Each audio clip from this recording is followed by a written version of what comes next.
संभालो खुद को। असद भाई तो खाएंगे ना? असद नहीं नहीं भाई, सब मेरी गलती है। असद नहीं खाएंगे। मैंने असद भाई की बात मान ली होती तो आज क्या हुआ, खैर तो है? हाँ तो भी जिंदा होता हुआ। आप कोई मौका हाथ से नहीं जाने देते मुझे। भाभी आप हलवा पूरी खाएंगी? कुछ छुपा रही हो मुझसे? नहीं, थैंक यू। इतना तो समझ आ गया मुझे। अस्सलाम वालेकुम नाज़रीन, चालबाज़ ड्रामे की नेक्स्ट एपिसोड में देखेंगे कि रूहान खुद तो एक्सीडेंट में बच गया, लेकिन अब सारी ज़िंदगी उसके दिल में गिल्ट रहेगा कि उसकी वजह से उसका दोस्त मर गया। और आशिर उसे समझा रहा होता है तो रूहान कहता है नहीं, मुझे असद भाई की बात मान लेनी चाहिए थी। अगर मैं उनकी बात मान लेता तो आज उसका दोस्त जिसका नाम समी है वो ज़िंदा होता। तो आशिर कहता है नहीं, उसकी ऐसी मौत है कि तुम अपने आप को क्यों कसूरवार ठहरा रहे हो। लेकिन रूहान अब गिल्टी फील कर रहा है कि उसको गाड़ी ना चलाने देता तो अब ये ना होता।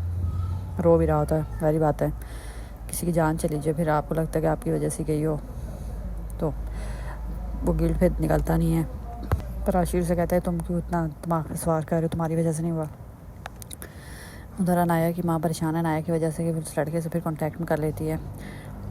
फिर अनाया के बाप पे गुस्सा होती है, कहती है एक तो आप मुझे कोई मौका जाने नहीं देते बातें सुनाने का। तो अनाया का बाप कहता है क्या बात है, क्या बच्चों, क्या तुम मुझसे छुपा रही हो, सच से बताओ। तो अनाया की माँ क्या बताए कि अनाया किसी लड़के से बातें करती है फ़ोन पे। अनाया की माँ चाह रही है कि उसका जो बाप है ना वो बात करे रूहान और अनाया के रिश्ते कि अपने बड़े भाई से, ताकि अनाया उस लड़के के पीछे अपनी ज़िंदगी ना बर्बाद करे। वो तो है ही एक नंबर का लोफर। जिस तरह उसने आयज़ा से बात की थी तो आयज़ा तो अब कभी भी नहीं चाहेगी कि अनाया की उससे शादी हो और अनाया से कभी कांटेक्ट करे। लेकिन अनाया पूरी कोशिश कर रही है किसी तरह से दोबारा कांटेक्ट हो जाए। उधर आयज़ा से बिल्कुल बर्दाश्त नहीं हो रहा कि अभी तो ईशल की शादी भी नहीं हुई, उसने घर में इतना इंटरफेयर करना शुरू कर दिया। क्योंकि आयज़ा घर की बड़ी बहू है तो वो चाहती है जो कुछ भी हो वो करे। अभी तो ईशल शादी करके भी नहीं आई और सारा कुछ कंट्रोल करने पहले लग गई है। तो आयज़ा से बिल्कुल बर्दाश्त नहीं हो रहा। बुरा समूह बना के खड़ी होती है अस्पताल में रूहान के कमरे में।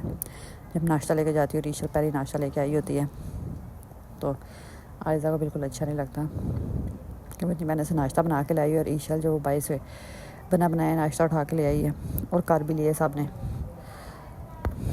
तो ईशल कवर करने के लिए आयज़ा को कहती है कि भाभी आप करेंगी हलवा पूरी का नाश्ता। तो आयज़ा पूरा समूह बना के कहती नहीं, थैंक यू।